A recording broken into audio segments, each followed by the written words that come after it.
Well, you have heard some great speeches today from Swamiji, from Tapanji, of course from my old friend, now old friend. I mean, the old means I've known him for now a considerable period in quite great detail. Rajiv Malhotra, and of course Kalyan Vishwanathan, been in touch with him for quite some time, and my host, friend Prakash Rao, and friends. I'll concentrate on the contours of what should be Hindu unity.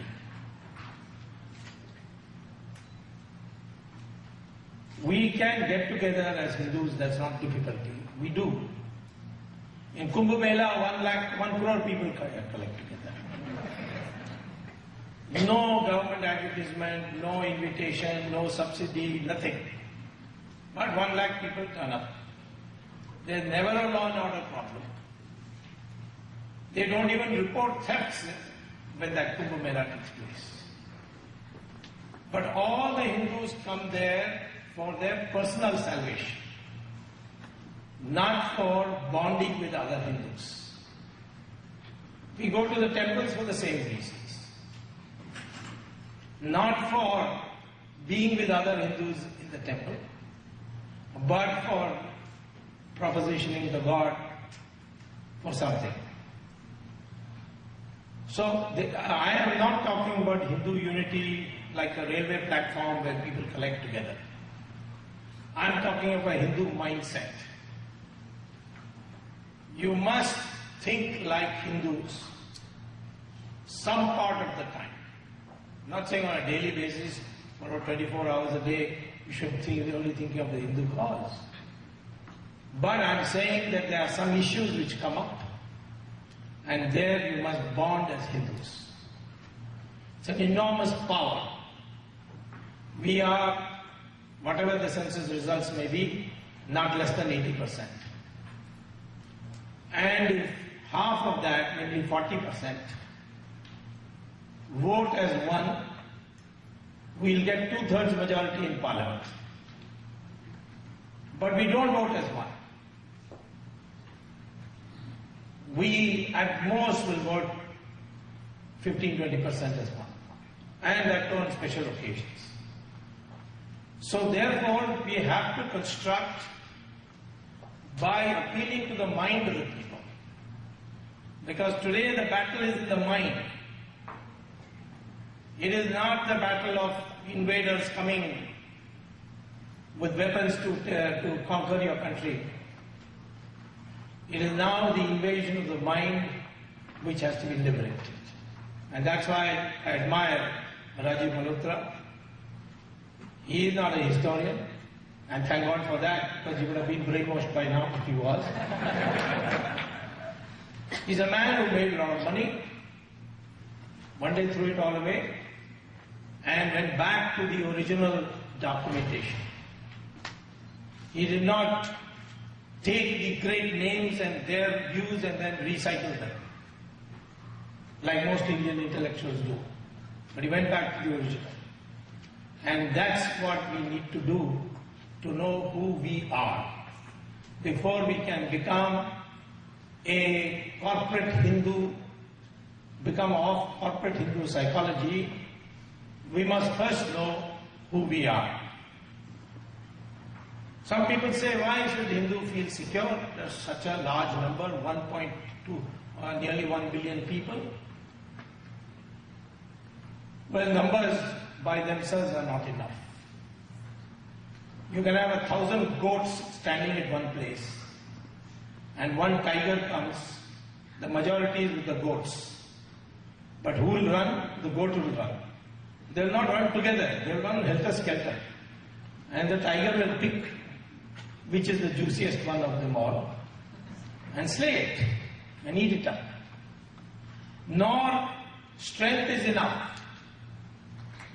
You can have 5 lions in a cage in a circus, one thin ringmaster who tells these lions, get up, climb up on the stool. They'll all climb up on the stool. Each one of them is strong enough to kill that ringmaster inside the cage. But they obey because the mind has been captured from when these lions were pups. Today we Hindus are like that. Partly goat, partly lion of the circus.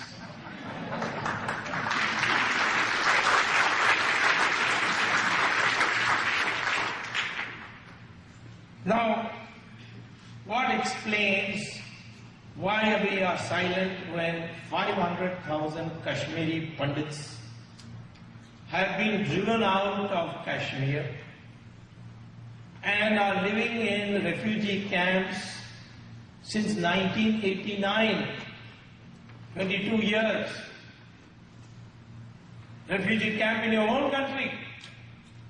I think we have set up a world record. Somebody should send it to the Guinness Book of World Record. Only country where their own people live in a refugee camp in their own country. Nobody talks about it. Governments have come, governments have gone. Unfortunately, when I came into government, we didn't last very long. And the problem had not started really. I became a minister in 1990. This happened in 1989. And by the 500,000 people, it was only after 1995 they all came up. Article 370 of the Constitution says that in the argument of Jawaharlal Nehru was that which is required to keep the demographic nature and structure of Kashmir intact. Otherwise, others from India will go and settle there. Well, that means that article also applies for changing the demographic composition by driving out the Hindus. So today I have a right to restore the demographic composition as existed at the time when Kashmir acceded to India. I can't ask the Kashmiri Pandits to go back, they will be butchered. But I can ask ex-servicemen, we have got 1 crore ex-servicemen, of which half of them are still fighting fit, because our servicemen retired at a very early age of 40, 45. Many of them are bored sitting at home, they are ready to sign up, give them weapons, give them money, and say go and settle down in Kashmir. If they send out 500,000, we will send out double that number.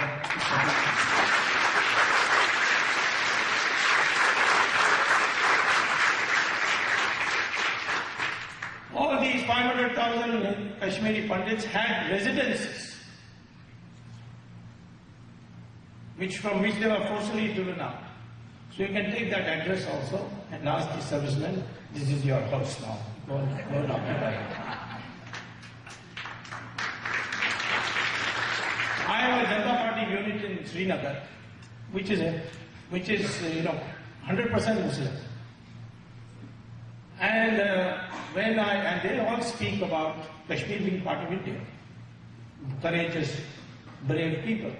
My party went there. There are not many. There are about 24 people. But when I had a meeting with the women of Kashmir, Muslim women, they told me that we don't want to be part of Pakistan. We'll be quite happy to be part of India. Because we know what our fate is when these mullahs take over. But the propaganda which is being unleashed against us is that the Hindus will never fight, and after much bloodshed they will concede. They conceded Pakistan, they will concede the independence of Kashmir also. The day it becomes clear that a leadership has come into the center of India which says not an inch of Kashmir will be parted with, we will pay any price for it, that day we will all be with you and not with Pakistan.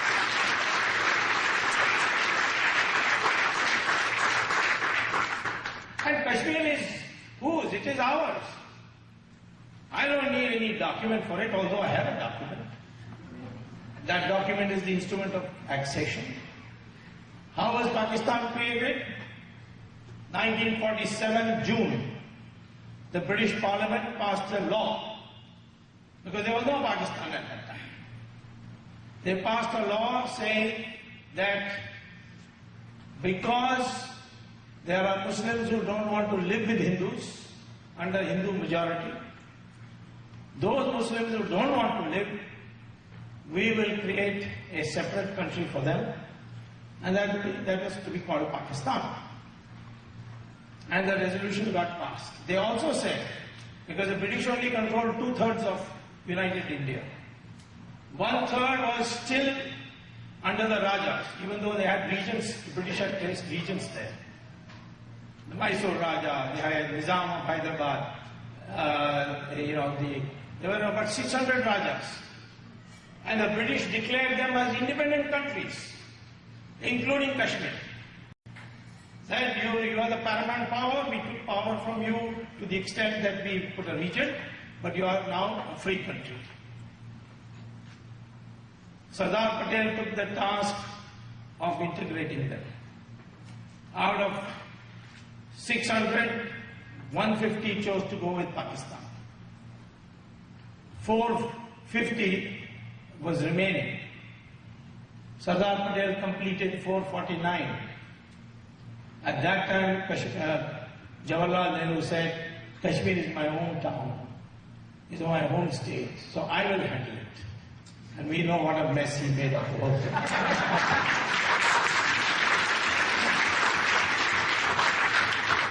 When I was a minister, I looked at the documents, and I was surprised to find that we went to the United Nations and then declared publicly outside that Kashmir will be finally settled according to the wishes of the people. Because the Indian Independence Act of the British Parliament specifically says that if any king signs an instrument of accession, he does not have to take the opinion of the people of his state. And once he signs it, it is irrevocable. The question cannot be reopened. The King of Kashmir signed the instrument of accession. And therefore it became an irrevocable part of India. And there was no requirement that the wishes of the people should be ascertained. There was no requirement. The 150 kings who merged into Pakistan, they did not ask for the wishes of the people there. There were some where we could respect the instrument of accession. The Nizam decided that he will not join Pakistan or India. But no sooner he decided that, he began engaging in butchery of those Razakars which were there. They started engaging in butchery of Hindus. And the people of Andhra, was what is now called Andhra, the Hyderabad state, they started running towards the rest of India. And at that time, Sardar Patel sent the army to the border. He didn't enter. But Nizam saw the force and he signed the instrument of accession and became part of India. The same thing happened in Junagadh. The king there decided he will merge with Pakistan. It was a Hindu majority state. He decided he will merge with Pakistan. But then once he decided that, he started invading all the other neighboring states which had merged with India. So they all appealed to Sardar. So Sardar sent the army to protect these. But no sooner the army reached these neighboring states, the Junagadh king with 500 dogs, he left for Pakistan. I don't know what happened to the dogs on the way, but the Junagadh fellow ran away. And there was nobody. So the Indian army took it over. And the Junagadh king never made a representation that he should be allowed to come back. So those are two exceptions. In the case of Kashmir, it was a clear decision that it will be part of India. sign. At that time, Sheikh Abdullah also accepted it. But Edwina Mountbatten said, no, it's not good, it doesn't make a good impression. So you must take the people's opinion into account. Jawaharlal Nehru, of course, thought that Edwina's opinion is always more important than the Indian opinion. I don't want to go into the reasons for that. But the fact is that it's an inalienable part of India. If you question the instrument of accession, then you are questioning Pakistan also. Because Pakistan is created by the same act. You can't say, I have this selective part, this part of the act I will accept, this part of the act I will not accept. Now, after creating Pakistan, if the people, Muslims of what is now called Bangladesh, it used to be part of Pakistan, decide to come into India, that means the Muslims are willing to live with majority Hindus. So the premise of the Indian Independence Act is been vitiated, which said that because the Muslims do not want to live along with Hindus in a Hindu majority area, therefore we have to carve out an area. So I have proposed that, tell the Bangladeshis, please take your people back. If you can't, then according to the opinion expressed in the British Parliament, we have to get 1/3 of your territory. Because 1/3 of your population has come to our country. And if you don't agree, then I'll have to take it from you. For long years, our military has threatened that when we want to go to Assam, we have to go through Jalpaiguri, Darjeeling. It's a thin strip of only 40 kilometers, I think. Above is China, below is Bangladesh. They said if the two of them one day decide to cut us off, Assam will go. So I had a minister there briefing me. I said, why don't we, what should we do? They said, we need a corridor through Bangladesh. So from where to where? From Khulna to Sylhet. Through Khulna to Sylhet. So I said, well, it's going to be difficult. But today, recently I measured in the map, what is the area above line drawn from Khulna to Sylhet? It turned out to be exactly 1/3.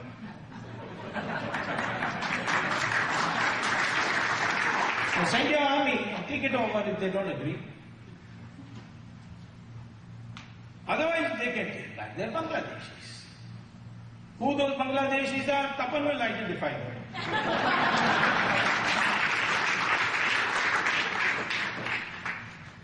That is the kind of Hindu unity we want. We have agreed voluntarily to partition our country. There was never any Pakistan. But having agreed, the terms on which we agreed, whether we like it or not, we agreed, the terms on which we agreed should be respected. If they don't, then we will have to start ab initio. Now,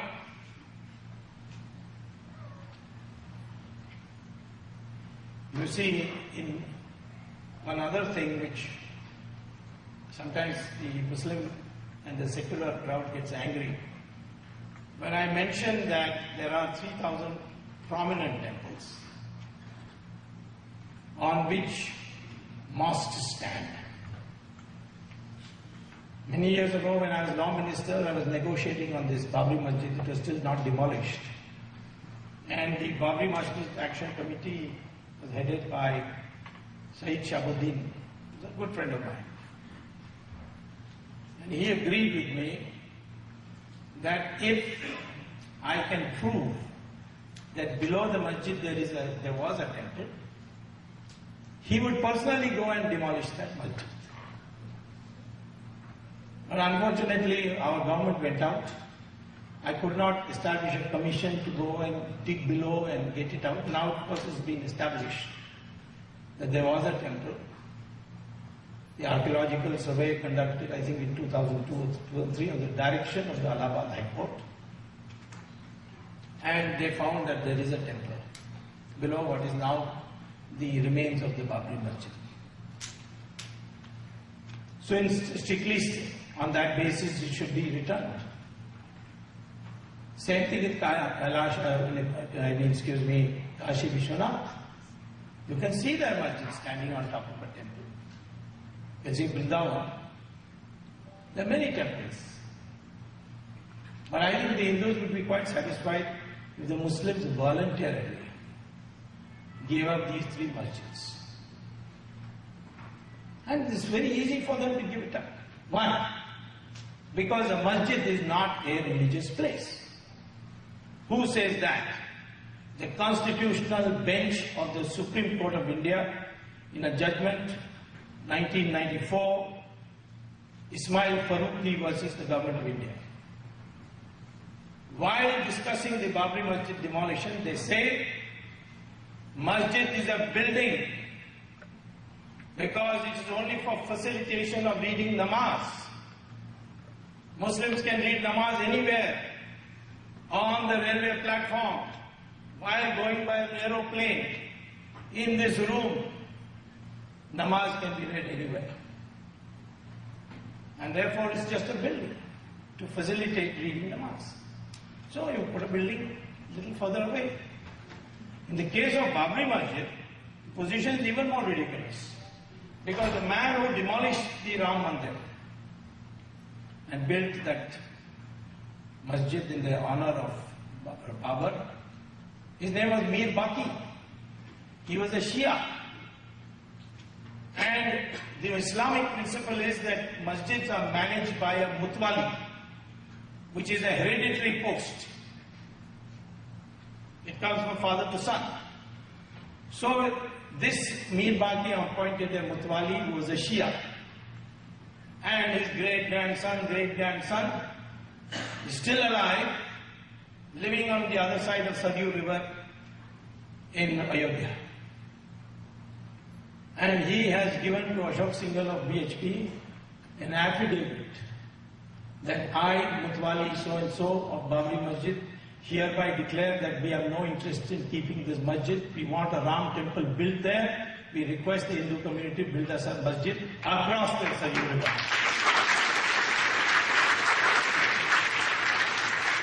So who are the people who are creating this problem?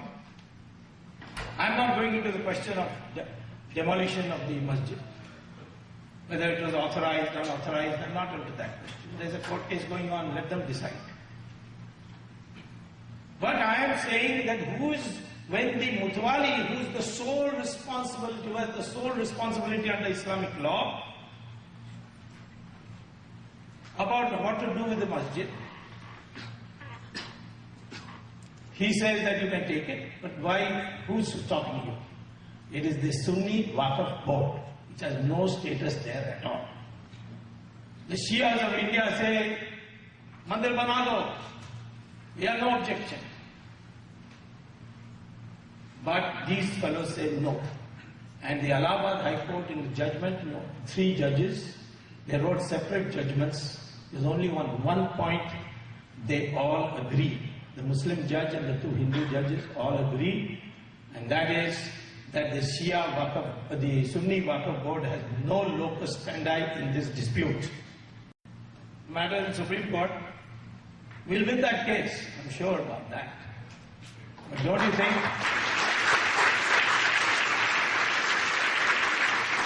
Don't you think that the Muslims, in a spirit of brotherhood, should give it up? Saudi Arabia one day demolished. Saudi Arabia regularly demolishes masjids. Musharraf demolished one day 7 masjids. No protest. In Saudi Arabia, the government demolished a masjid where Muhammad used to pray, read his namaz. So there was a protest. At least Muhammad's And you know for what? To build a road. And some people protested. You know, Muhammad used to speak here centuries old. Why? So the Saudi Arabia government formally issued a press note that now we feel more vindicated having demolished that masjid, because to raise this question of Muhammad reading namaz there means that idol worship has returned into Islamic practice. We cannot accept it. Therefore we have to demolish it. So if the masjid can be demolished, we are only saying that where Kashi Vishwanath, we know, we have documents, there is no dispute that Aurangzeb ordered it. We know that what happened in Vrindavan. We know what happened in Ayodhya. There are 300 such temples, or at least, which are very important. But Hindus will say, leave 3, forget the rest. But they are not agreeable, because they get encouragement from Hindus, secular Hindus. Some people say they are secular Hindus, S-I-C-K. U-L-A-R, secular, Sikh. We know that these are the things on which the country doesn't know the truth. In America, Vishwanda Parishad is constantly buying churches. I asked an American, don't you as a Christian feel bad? These fellows are buying these churches and then converting them to temples. He said, that's only a building. Once the cross is taken out, it's a building. So churches and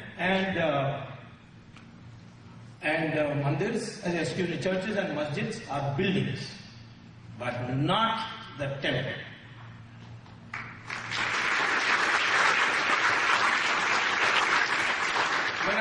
When I became Minister of Law, a file was put up before me saying that when Rajiv Gandhi was Prime Minister,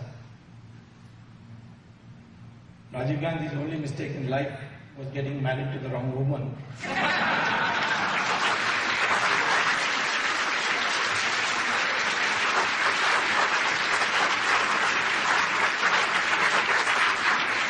Otherwise, he was a good man. I knew him well, I worked with him, I formed the Chandrasekhar government in alliance with him. He was the one who serialized Mahabharata and Ramayana in the Indian television, which evoked that spirit. In fact, he even went and did Shilanyas in Ayodhya and began his 1989 speech by saying, time has come for us to adopt Ram Rajya in the country. This Rajiv Gandhi said. So he had apparently initiated a case where, see, in Tanjavur, one farmer was digging the ground and he hit a metal. So he stopped and started digging and find out what is it. Found a huge Nataraj come out. Immediately realized that in the neighboring area, there was a disused temple. Nobody was praying there.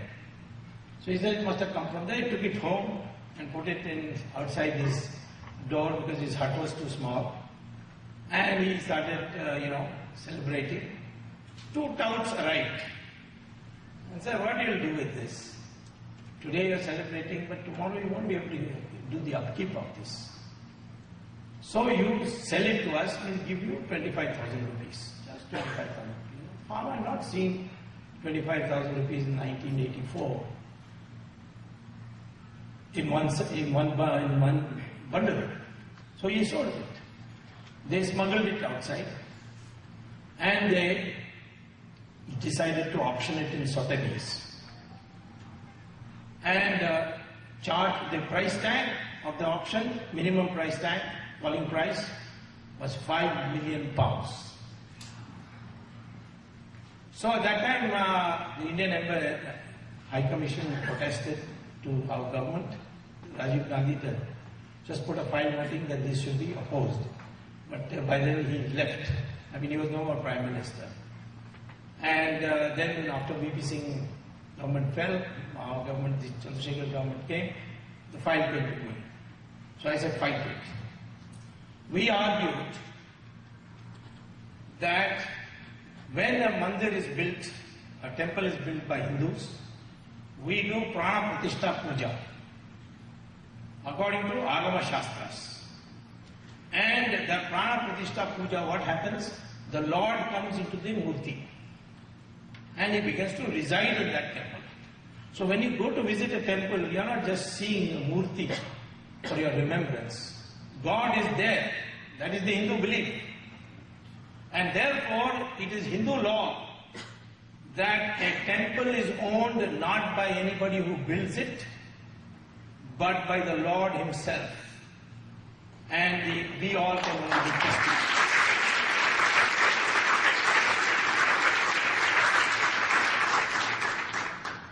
That's what the Allahabad High Court judgment also says. That Ram Lala is the owner of that central portion of the Babri Masjid. And the others are trustees. Well established. And then the House of Lords upheld our view, returned the Nataraj's,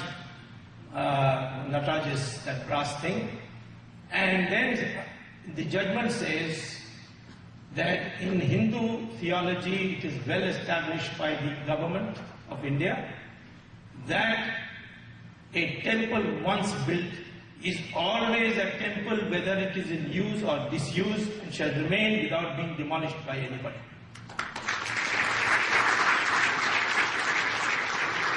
So if you build a masjid on top of a temple, it is still a temple. This is our theology. Supreme Court of India says the masjid is a building. If there is real brotherhood, if there is to be real brotherhood between Hindus and Muslims, then of course they should give it back. Privately they all say we respect Ram. In fact, one of their poets who later went to Pakistan, I forget his name, he described Ram as Imam-e-Hind. Let me tell you one thing about Islamic thinking. I admire the Muslims on only one thing. Their mind is clear. I despise the Hindus on only one thing. They are a confused bunch. Muslims know what they have to do. And every day you can see examples of that. Muhammad divided the world into three parts. Darul Islam, where Muslims are in power. No caring for any majority or minority. Islamic law shall prevail, Sharia will reign. So in Saudi Arabia, which is Darul Islam, you cannot build a temple. You got 2 million workers, Hindu workers in these countries. You cannot build a temple in Saudi Arabia, like you are building temples here. You cannot celebrate Diwali inside your house. You cannot carry a photograph of Ramchandra ji in your pocket. If you do, terrible punishment. Will we say that this is reciprocity in India? You cannot build masjids in India, can you say that? You can't read namaz in India, can you say that? You can't have iftar party, can you say that? We don't, we are different. But the Muslims are clear that if it is Darul Islam, then nothing for minorities. And they have already implemented it in India. Kashmir, Muslim majority. Can any non-Muslim be Chief Minister of Kashmir? In Maharashtra, Antole became. In Bihar, they become. In many places, they become. Our Attorney General is a Muslim. We don't object. But the Muslims in Kashmir, no. Even in districts where Muslims are majority, in say Mau in UP, you cannot celebrate Diwali. They will not allow it. The MLA elected will ensure that he will take out a pistol and start firing it. In Meerut, it's slowly becoming like that. In Tamil Nadu, which has only 5% Muslim, there are 40 town panchayats where Muslims are in majority. In the local body elections, they get elected because they vote as a bloc. And they take control. Go and see this, how the Hindus live there. I myself was taken by Hindus, thanks to Vishwa Parishad's leader Vedantam. I was taken there and I was shocked. Next to Vellore is a small town panchayat called Mel Visharam, where 75% are Muslim, fully developed with money given by the state for local bodies. But side is the Hindu area, no roads, no garbage cleaning, no schools, no buildings, no renovation. For 20 years there had been legislation petitioning these poor Hindus. Nobody wanted to touch it. No MLA, MP, Chief Minister, nobody touched it. Finally they saw me fighting for Ram Setu, so they got hold of Vedantam. They asked me to, asked him to bring me. I went there, saw it. I asked them, have you been petitioning? Have you got record? They gave me a file this big. I went and filed a writ petition in the Madras High Court. First, when I argued this matter, I said that if you can't give justice to the Hindus there, partition that Mel Visharam, make it into two town panchayats. It's not big enough for one town panchayat, make them village panchayats. The Chief Justice got very upset with me and he said, you're trying to communalize. I never expected you to do this.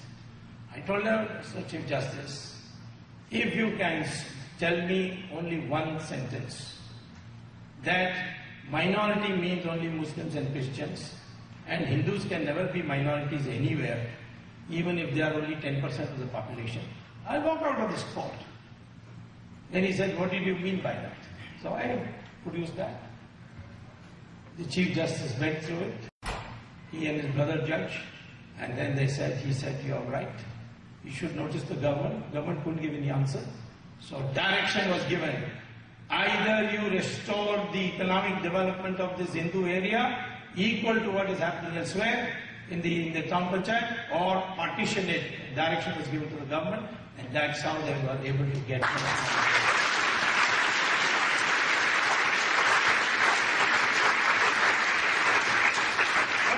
Only one town panchayat. There are 39 more I have to visit. They are all asking me to come. Tondi in Ramanathapuram. So many places. But I don't blame the Muslims. They are very clear.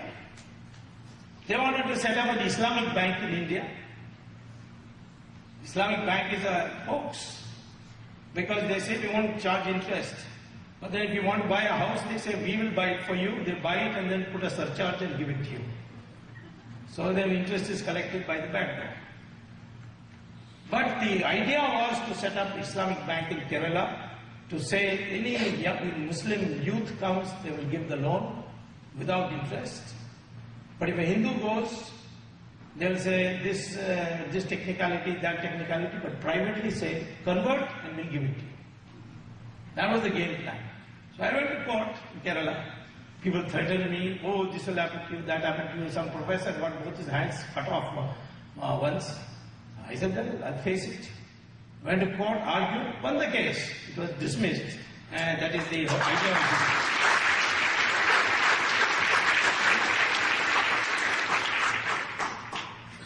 this. So, first is Darul Islam. Saudi Arabia is Darul Islam. Any Muslim majority area is Darul Islam. Then it is Darul Haram. Darul Haram is where Muslims are not in power. There may be minority, substantial minority. Another condition is that the majority must be Pilpila, Rasgulla, like us, like Britain, all the time confused. There Muhammad has said very clearly, it's not in the Quran, it's in Hadith and it's in Sirah. People quote Quran. Quran, they only quote a part of it, which it talks about all peace and aman and all that. But you read Hadith and you read Sirah, they are the status the same as Quran. Hadith and Sirah say, do anything, but keep demanding, protesting, blackmailing, threatening, telling lies, do everything. But convert this Darul Haram into Darul Islam. That is your goal. And that's what is happening in India. Infiltration, that is the idea. Threatening people, that is the idea. Terrorist explosions, that is the idea. Overawe you, make you feel helpless. And then there is a third state which is called Darul Ahad, where the majority is united. There is what Muhammad says, don't provoke the majority, surrender. If they say uniform civil code, okay, of course. You can't keep a dadi, okay, no problem. You cannot wear burqa, no problem. Recently the Australian Prime Minister said, you want Sharia? Because one mullah said that Sharia should be guide their marriages. Want Sharia? Find another country, you can have Sharia there.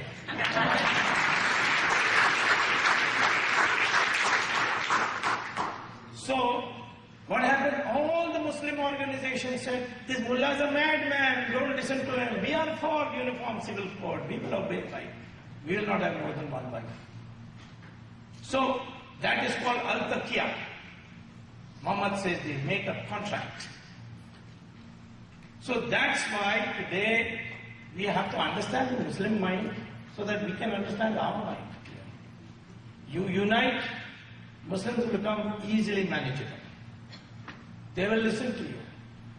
Large number of Muslims privately are hoping that we will not surrender to the mullahs. They are hoping that we will take a stand. It happened when the Shah Banu matter, the judgment of the Supreme Court came. Large numbers of well-meaning Muslims came out in the street saying, don't change the judgment. But Mr. Rajiv Gandhi was railroaded into. Naturally, if you become Prime Minister without experience, you will do all these foolish things. He himself told me, biggest mistake in my life I made is become a Prime Minister at 40. I just didn't know. Now the country is trying to get another inexperienced.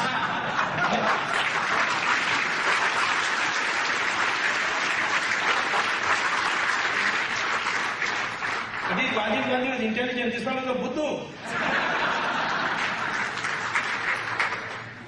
So therefore, he brought a legislation and changed the Supreme, overruled nullified the Supreme Court judgment. These educated Muslims who came out of the streets, they began to be targeted. They now knew that they cannot depend on secular Hindus to stand up. I can tell you the day the Hindus unite in the name of Hindutva, that day the Muslims will become the most reasonable, friendly, brotherly community of India.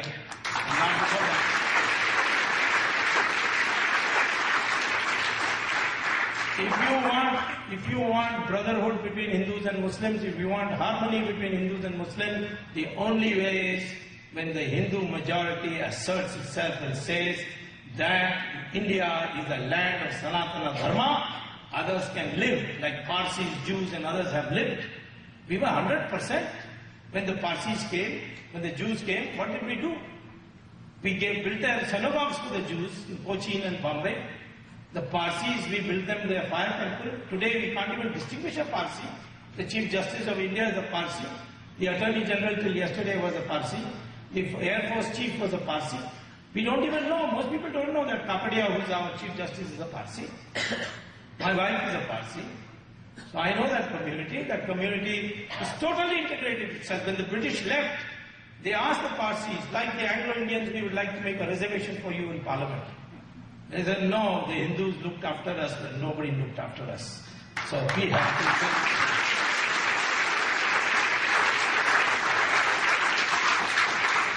The Jews, the first resolution passed in Israeli Parliament when it was created was, thank you India, you are the only country where the Jews were not persecuted.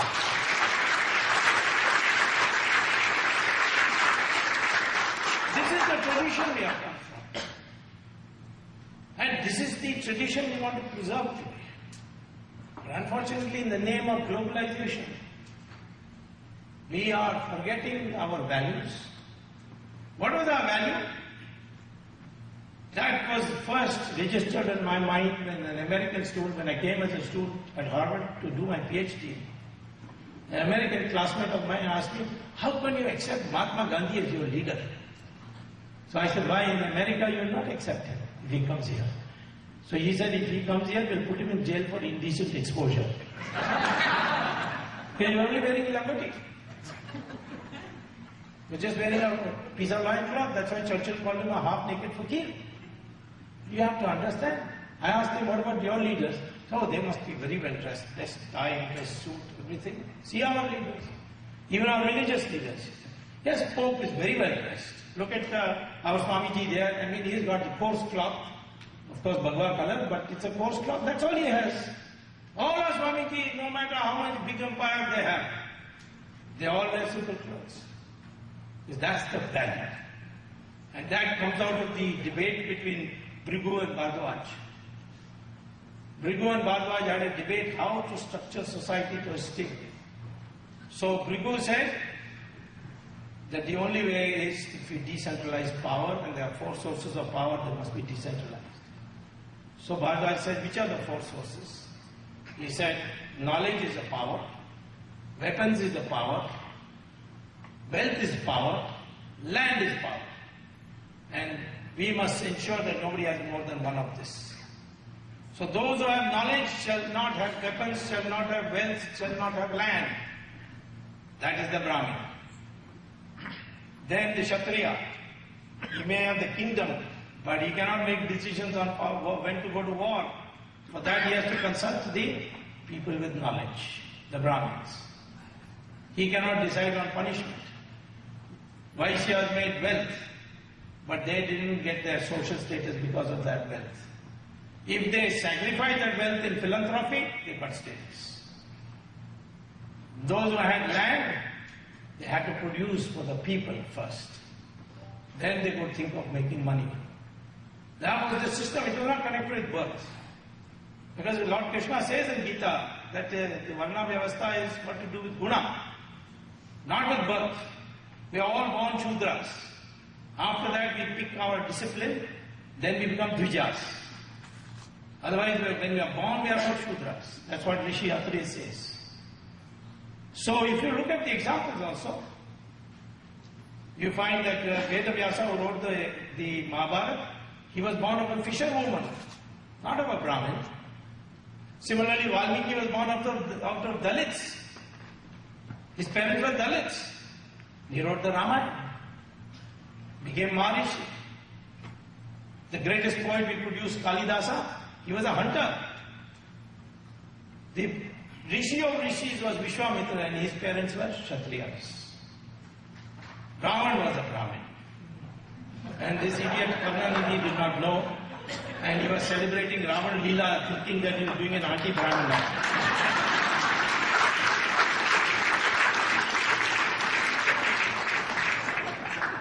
Ravan went to Kailash to pray there and he got. Lord Shiva said, whenever you call me, I shall come. And there he did penance on the edge of a lake which is now called Ravan Haranga. Haranga in Tibetan means Sarovar, that is lake. Ravan, I asked the Tibetan, he said the Haranga means lake, but Ravan, some Indian had come. Somebody came from India. So I said, let me go and have a bath in that before going to Mansarovar. She said, no, don't go there.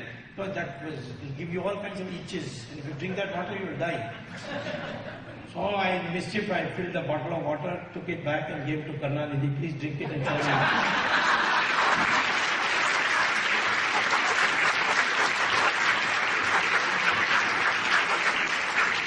Show me your faith in Ravan by drinking this bottle of water.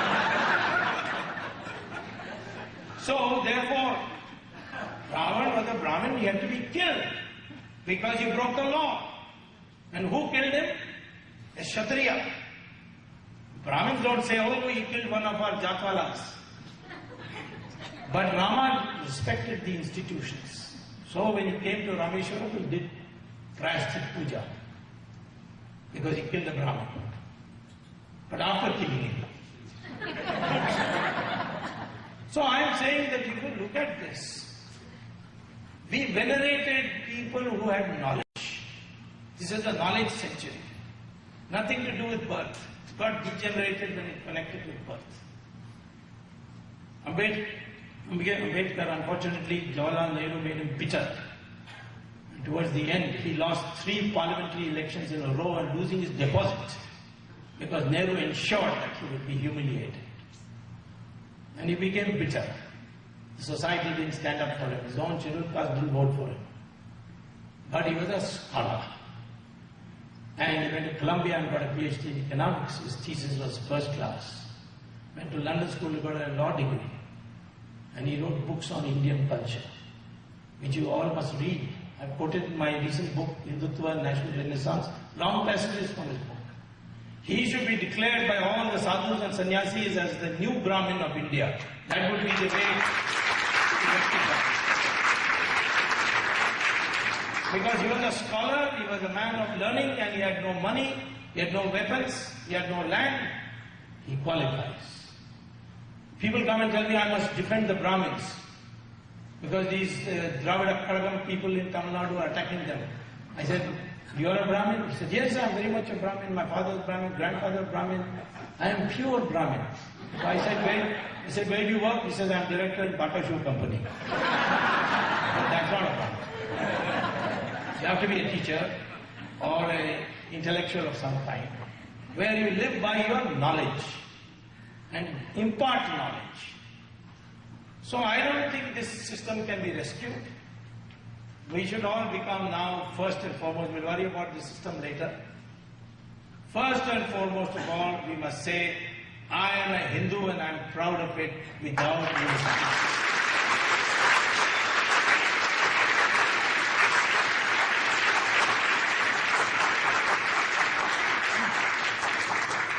You see, therefore I will conclude my talk by hour is almost over. By raising a question as to what we should do, what you NRIs can do, what I can do, what any Hindu can do. First, you must understand what your identity is. Today, after all the attempts of the British to divide us, everything is paid because this science has completely destroyed the East India Company financed history of India. Still being taught in India, but is not anymore being taught in the same ferocity in other countries. Still some, once if I get a government, the first thing I'll do is appoint a commission with Rajiv Malhotra as the chairman, if he agrees, to rewrite our history.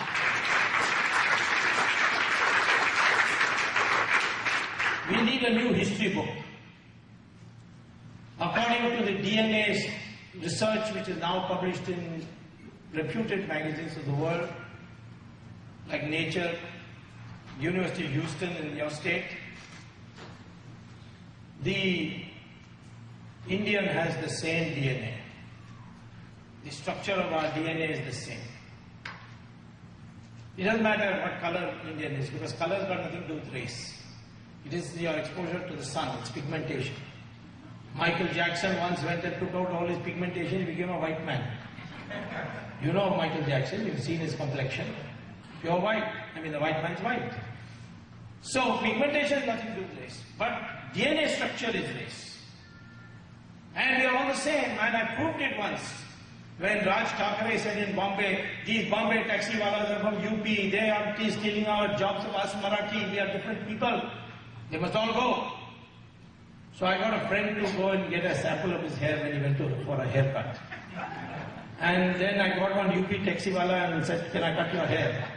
And he gave me a sample. I gave him 10 rupees. He gave me one strand of his hair. And I took it to Hyderabad to a laboratory, tested and found the DNA of Raj Thackeray and the UP taxiwala is exactly the same.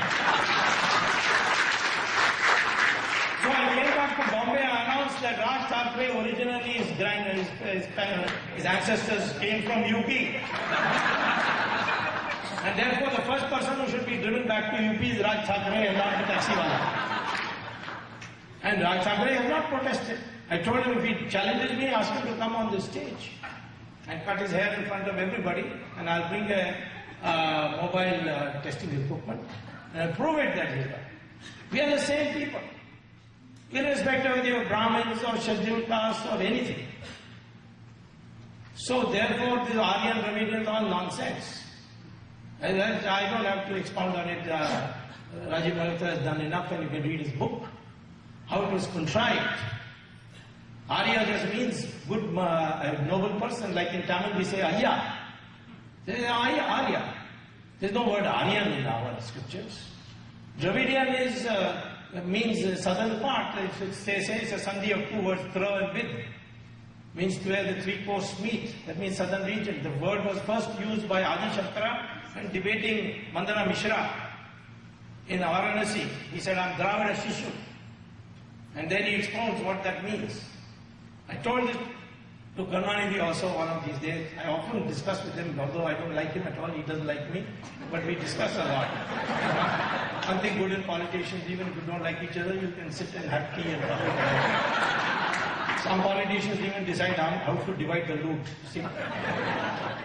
So therefore, I told him that, you see, this Dravid is not a racial term as you are making up.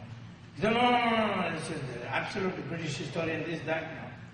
Then I said, if you are saying that Dravid can never be a Brahmin, then how is Rahul Dravid a Brahmin?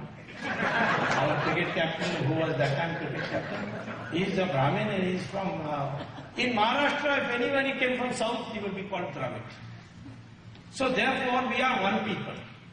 That oneness must be expressed.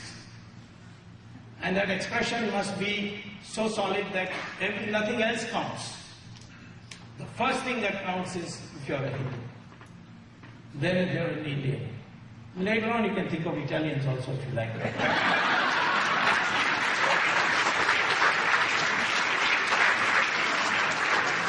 Our identity is, we are Hindus. That is our national identity. What is an Indian? An Indian is a Hindu, or those others who acknowledge that their ancestors are Hindus.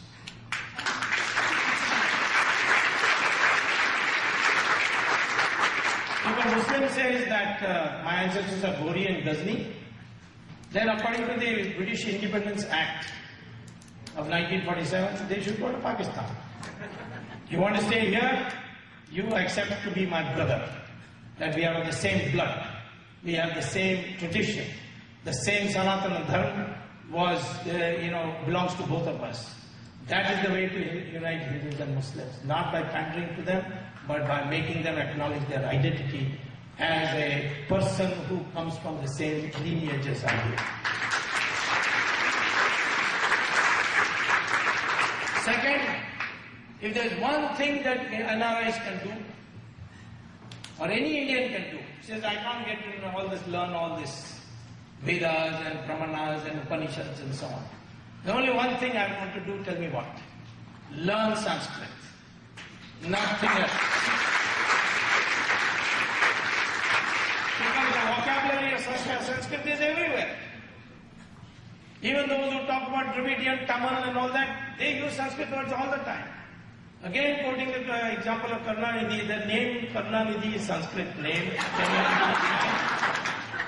They say for their election symbol as Chinnam, that is Sanskrit for chin. They say that their Chinnam is Udayan Suryan. What is this Udayan Suryan? Rising sun. That is Uday, Suraj ka Uday. So these are all, 41% of the words in Tamil are common to Sanskrit. Karunanidhi said to me that the Sanskrit stole it from Tamil. I say it doesn't matter, it's common. Our script is the same, Devanagari and Tamil. You put ka and you want to put ki, you put a matra. You do it in Tamil, you do it in Sanskrit, in Devanagari also. So all these scripts have come from Brahmi. They are common. Every Indian language has the same phonetic principle as the Devanagari script. So everybody should learn Sanskrit and the Devanagari script. This is the second thing I would say for our identity. Third thing is, you must be a Virat Hindu, not a Dabbu Hindu. Virat Hindu means that if somebody attacks you because you are a Hindu, you will retaliate. And retaliate massively.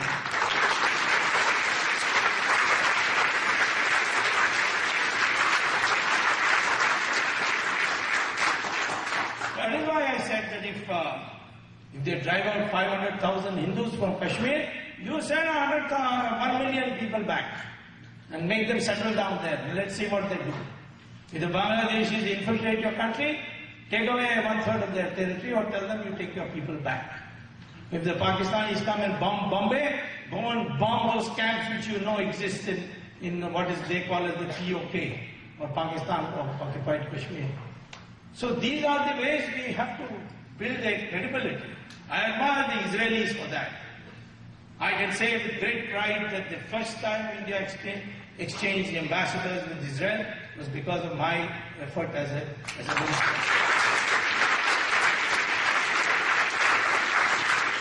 Till that time they didn't know they were. But the Israelis are Jews. And what the Jews were before Hitler, they could stand up to him. Because they were brought up differently. But that taught them a lesson. Today the new Jew, who is the Israeli, he has shown the world that even if he's 6 million and there are 150 million Arabs surrounding them, any of them can be defeated at any time. They're all well behaved. They don't trouble Israel at all because of their retaliatory power. Retaliation is an essence. So we are not just Hindus, but we are Virat Hindus. And finally, we must show our respect to gods by actively liberating our temples, not only from where they have been demolished, but also from the hands of the government.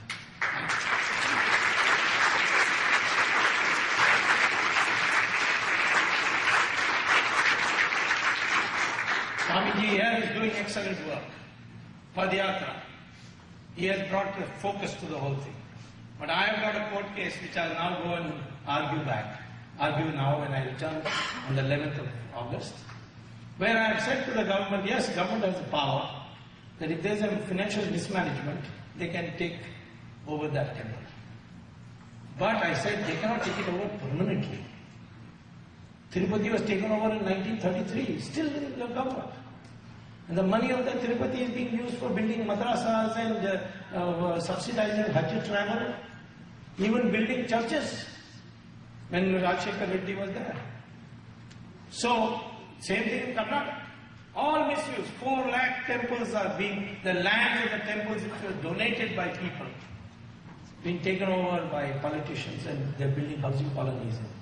So I brought a legislation asking the Supreme Court to legislate that when the power is given to take over a temple, it carries with it a limitation that after 3 years they must complete the reconstitution of the finances of that temple and return it back to the trustees with whatever conditions you want.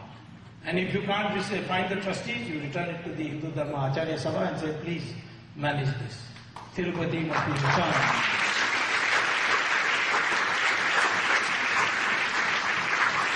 In Tirupati, people come and put money in a hundi by boxes and almost by trucks. Diamond, jewels, everything.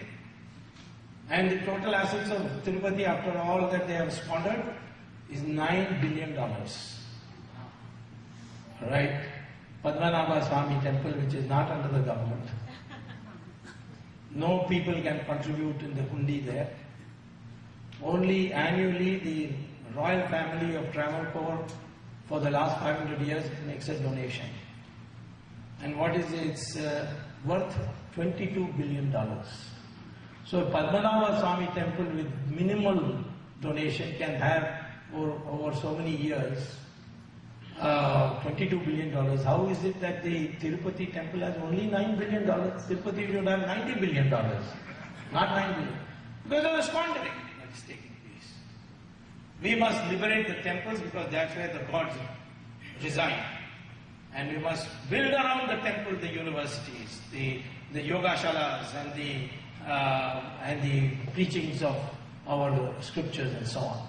And make them into a place where people can come not only to pray to God, but to learn something, learn Sanskrit there. There are many temples doing that, but we must do it more systematically and build a university around it.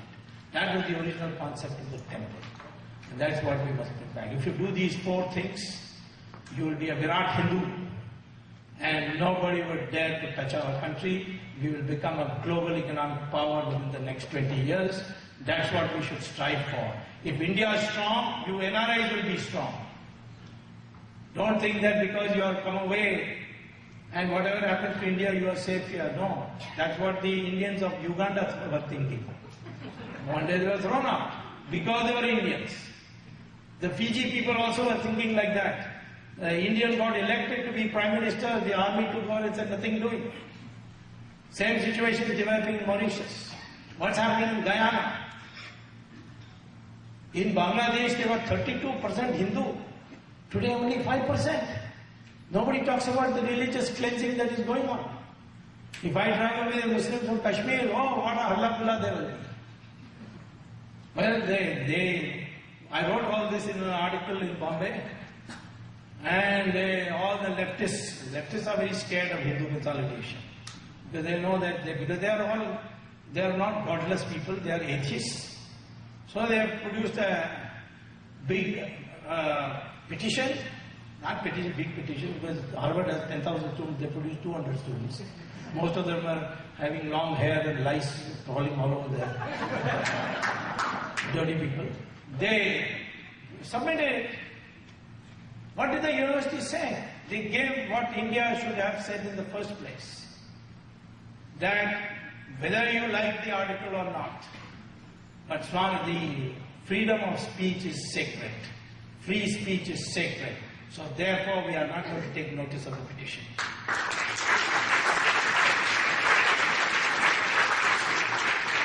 Amartya Sen, who hangs around Harvard, because basically he's beyond 80, he should be really in retirement.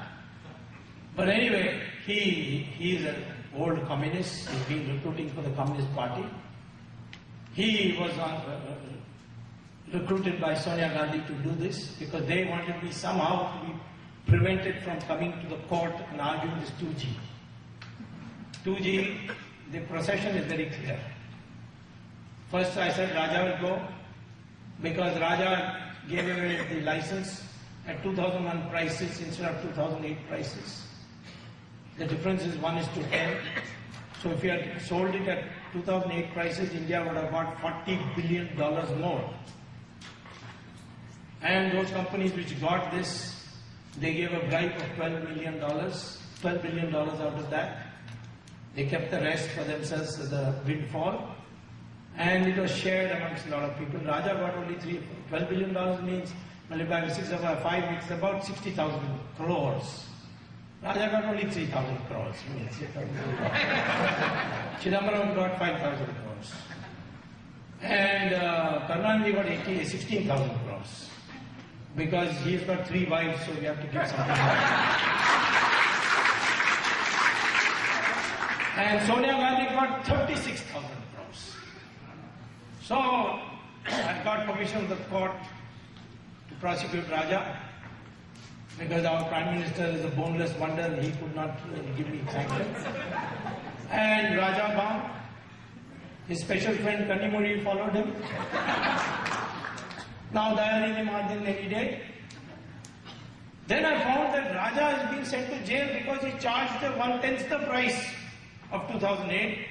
But the cabinet had authorized 2 ministers to decide without reporting to the cabinet. One was finance minister, the other was telecom minister. The finance minister at that time was Chidambaram. So if Raja is in jail, Chidambaram also should be in jail to keep him company. So I argued the matter on 13th May. Court heard me and said we want to hear the CBI reply. Then I couldn't have the matter listed in July because I was here. On 24th August, that will be Chidambaram will have to.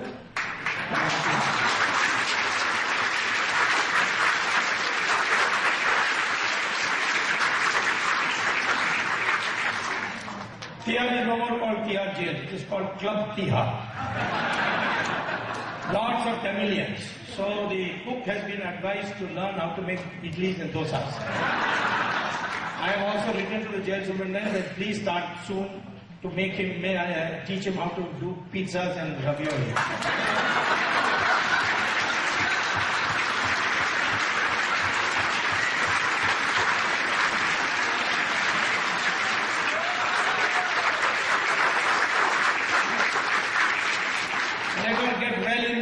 She will rest in Tihar.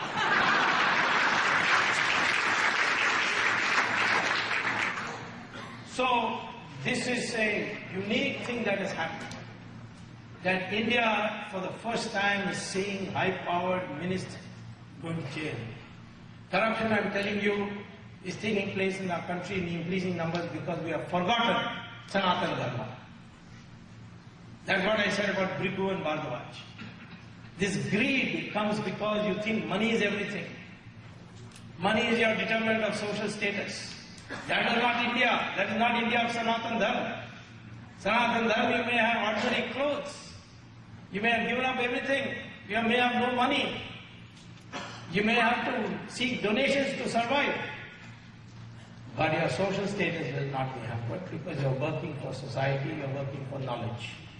That is the thing. That's changed now. Globalization has made you greedy. Money is everything. That is why I say corruption is the cancer, Sanatana Dharma, Hindutva, which is meaning Hinduness, which is Sanatana Dharma. Sanatana Dharma is the cure. Corruption is the cancer, Sanatana Dharma is the cure.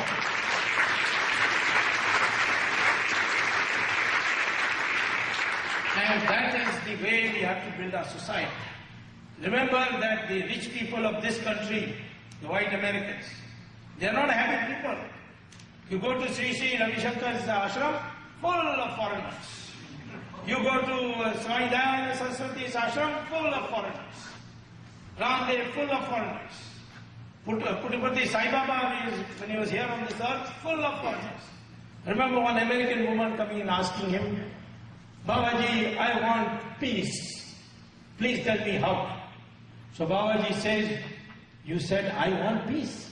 Then get rid of I, your ego, and want, your desire. What you will be left with is peace.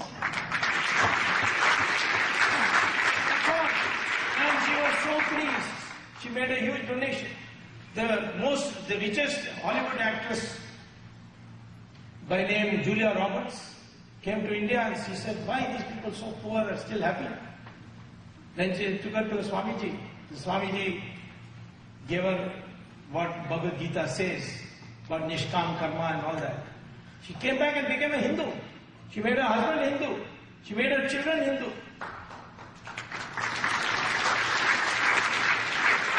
There is no conversion. We can't give money to Julia Roberts to become Hindu. She's a very rich woman. Same thing is Stephen Jobs of iPhone and iPad. He went to Varanasi and became a Hindu. Large numbers of people are becoming Hindu, they are not getting reported. They are already taken to yoga in a big way. They are learning Sanskrit because the NASA's report on artificial intelligence says the best language to store knowledge is Sanskrit. So they have now started a program. Bush's last act before leaving was to declare that any college which teaches Sanskrit, they will get special federal grants. So we are now in that kind of situation. Only we will have to be like we made yoga became popular in India because the Americans took to yoga. So tomorrow they will learn Sanskrit, then we will also learn Sanskrit. That inferiority complex, please get rid of. Become a Virat Hindu. And I am telling you that these Swamijis, they may look ordinary, but they today exercise enormous influence all over the world because they are telling people how to be happy. Just money will not make you happy. You need a balance between spiritual values and material prosperity. In fact, when I am at Harvard, I get harassed by telephone calls saying, Swamiji, please come and give us a lecture on Bhagavad Gita. I said, I'm not a genuine Swamiji. He said, oh, maybe we'll double your fees, then you will come. This is the India that is today on the threshold. We can either go to the ditch by becoming greedy and corrupt, or we can rise to the top and become once again, the greatest economic power, cultural power of the world. I think some of our natural friends we'll have to work with, because we are suffering from terrorism and other things. The Americans and the Israelis, they are our natural friends. I think that it's possible to work an understanding with China. I find the Chinese very, practical people. When they make friends, they make good friends, and when you are not a good friend, then they will cheat you. So, therefore, we must understand that character. These 4 countries are the ones that will be shaping the future of the world. We should bond together, but first of all, let us liberate our character, let us liberate our mental blocks, let us liberate ourselves from our mental blocks, learn a new history, learn a new identity, take a new identity, that of a Virat Hindu. We will be all great people once again. Thank you very much.